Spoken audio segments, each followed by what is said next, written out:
যে নৈতিক দায়িত্ব সেটা মানুষের উপরে প্রমোট করা, মানুষের বুঝিয়ে দেওয়া, মানুষের সেই পরিষেবা দেওয়া।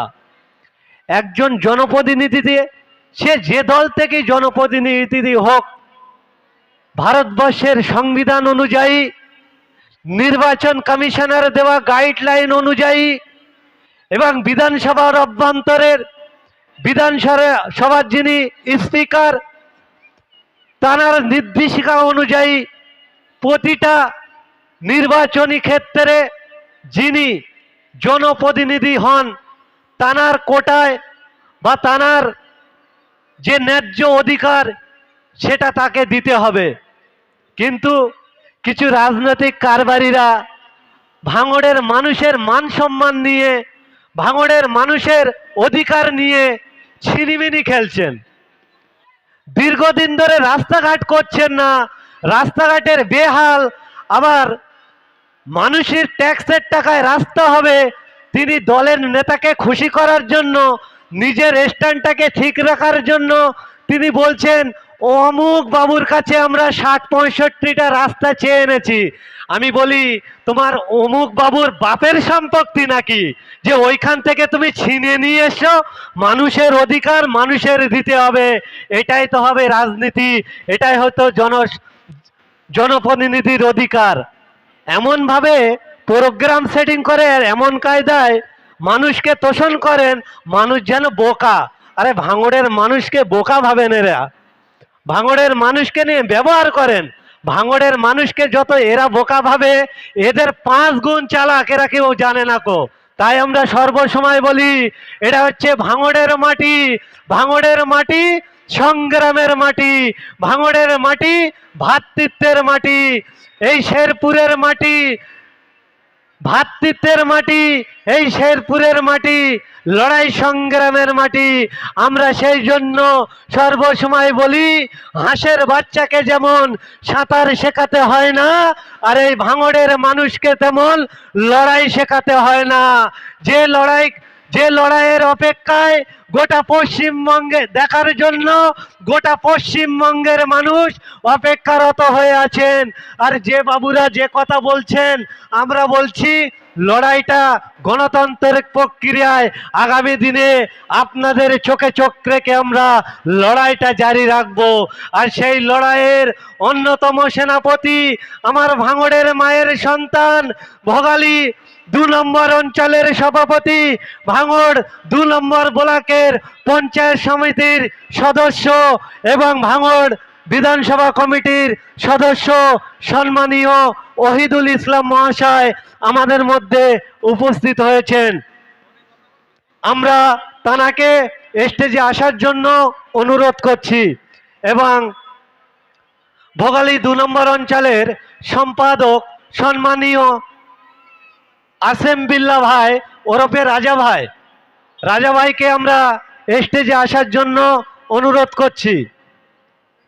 আমাদের অতিথিবর্গরা একে একে তানারা উপস্থিত হবেন এবং আজকেকার প্রোগ্রামের মধ্যমণি হিসাবে যিনি উপস্থিত থাকবেন, আমাদের ভাঙড়ের গর্বের বিধায়ক, এ বাংলার নিপীড়িত অসহায় বঞ্চিত মানুষের কণ্ঠস্বর, গোটা বাংলার এ প্রান্ত থেকে অপর প্রান্ত পর্যন্ত যেভাবে মানুষের সুখ দুঃখের পাশে মানুষের সাথী হয়ে দাঁড়াচ্ছেন এবং রক্তদান শিবিরের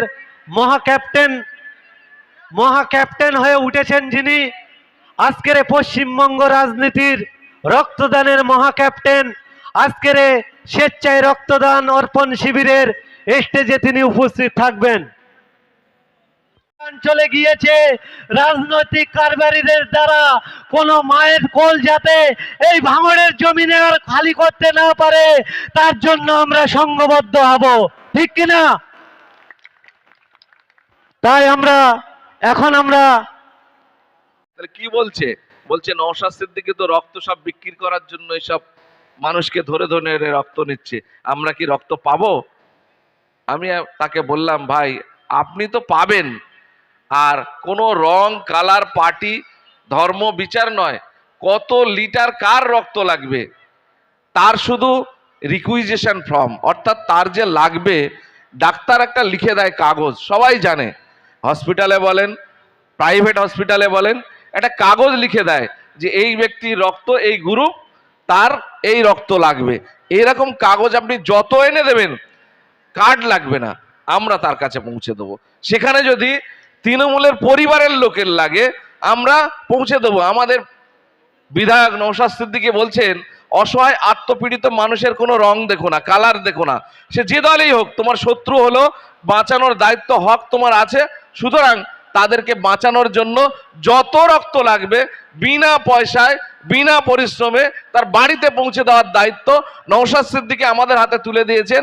আমাদের নেতারা নয়, আমাদের বুথের একজন সাধারণ কর্মী, একজন বুথ সভাপতিকে আপনি খবরটা দেবেন, আপনার রক্ত আপনার বাড়িতে পৌঁছে যাবে। তার জন্য আপনার কোনো রকম পরিশ্রম করতে হবে না, এই সিওরিটি আপনি দেবেন। আপনি একটা সাধারণ মানুষ, আপনাকে আমরা চিনি না, আপনি আমাদের পার্টির লোকও নন, আপনাকে আমরা বলছি আপনি এই সিওরিটি দিয়ে যাবেন, দেখবেন আমরা আপনার এই দায়িত্ব পালন করব। ভাই, ডোনার আগে হতো 300 350, এখন 700-র নিচে কোথাও হচ্ছে না, কোথাও কোথাও হাজারে পরিণত হচ্ছে। কেন হচ্ছে ভাই, কেন হচ্ছে? অনেক বন্ধুরা রক্তদান শিবির করছে, 100 পূরণ করতে পারছে না, বিরিয়ানির প্যাকেট অনেক বড় বড় গিফট দিয়েও পূরণ করতে পারছে না। আর ভাইজানের রক্তদান শিবিরের নাম শুনে আগে থেকে রেডি হয়ে আমার আলমগীর ভাই বলছে 6টার সময় এসে দেখি মায়েরা 40 জন লাইন দিয়েছে। কেন ভাই? আপনারা বুঝতে পারছেন কেন? বিশ্বাস, ভালোবাসা, আস্থা। অর্থাৎ আমরা সেই আস্থা, সেই বিশ্বাস অর্জন করতে পেরেছি। আমাদের প্রিয় বিধায়ক সেই ভরসার জায়গাটা তৈরি করতে পেরেছে, যার কারণে সাধারণ মানুষ আমাদেরকে বিশ্বাস করছে, ভরসা করছে যে এদের ক্যাম্পে রক্ত দিলে আমার কার্ড ফাট কিচ্ছু দরকার নেই, ফোন করলে আমি রক্ত পেয়ে যাব, একটা নয়, দুটো নয়, চারটে নয়, 5টা, যতগুলো লাগবে ততগুলো পাবো।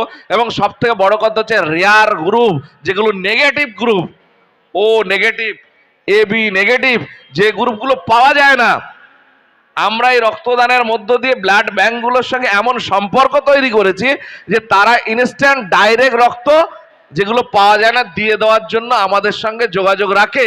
রিসেন্ট 2 দিন হয়েছে এ বি নেগেটিভ রক্ত ব্লাড ব্যাংক থেকে বলছে, ভাই আপনাদের জন্য আমরা একজন মানুষকে রেডি করেছি, ক্যাম্পে নেই, আমাদের ব্লাড ব্যাংকে নেই, কিন্তু কোন হসপিটালে বলুন, সে গিয়ে সরাসরি তাকে ওই নেগেটিভ রক্তটা দিয়ে আসবে। এরকম পরিষেবা কেউ দিতে পারবে? তাহলে কেন ভাইজানের প্রতি বিশ্বাস হবে না? কেন হবে না? এই কারণেই তো বলছি যে মানুষের বিশ্বাস অর্জন করতে গেলে কথা কাজের মধ্যে মিল রাখতে হবে। শাসক দল তো সেটা করতে পারছে না। আমরা রিসেন্ট কি দেখলাম, আমি একটু টাচ দিয়ে যাচ্ছি, ভাইজান বিস্তারিত বলবে। দিদিমণি কি বলেছিলেন? দেশের রাজ্যের মুখ্যমন্ত্রী, সবার ভোটে তিনি জিতে মুখ্যমন্ত্রী হয়েছে, সবার মুখ্যমন্ত্রী। তিনি বলেছিলেন সংখ্যালঘু ভাইয়েরা লড়াই সংগ্রাম করবেন না, আমি বুঝে নেবো, ওয়াকাফ আইন লাগু হতে দেব না পশ্চিমবঙ্গে, আপনাদের মসজিদ, মাদ্রাসা, খানকা কোনো জায়গা সরকার নিতে পারবে না, সুতরাং লড়াই কেউ করবেন না, আন্দোলন কেউ করবে না। পশ্চিমবঙ্গের সংখ্যালঘু সম্প্রদায় সহ পিছিয়ে পড়া সম্প্রদায়ের মানুষরা রাস্তায় যখন উত্তাল আন্দোলনে সামিল হচ্ছে, উনি তখন সরকারি ক্ষমতা প্রয়োগ করে আন্দোলনকে বন্ধ করে দিয়েছিলেন। আর এখন কি করছেন?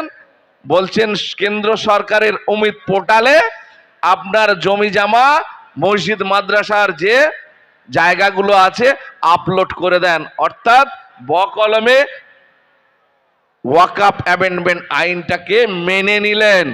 তাহলে মুখ কোথায়, মুখোশ কোথায়, কাজ আর বাস্তবের সঙ্গে মিল আছে কিনা আপনারাই বিশ্লেষণ করবেন, এবং তানার সঙ্গে আগামী দিনে থাকা যাবে কিনা বিশ্লেষণ করতে হবে, নইলে আপনি আমি কেউ বাঁচতে পারবো না। এই কথা বলে সবাইকে সংগ্রামী অভিনন্দন, শুভেচ্ছা জানিয়ে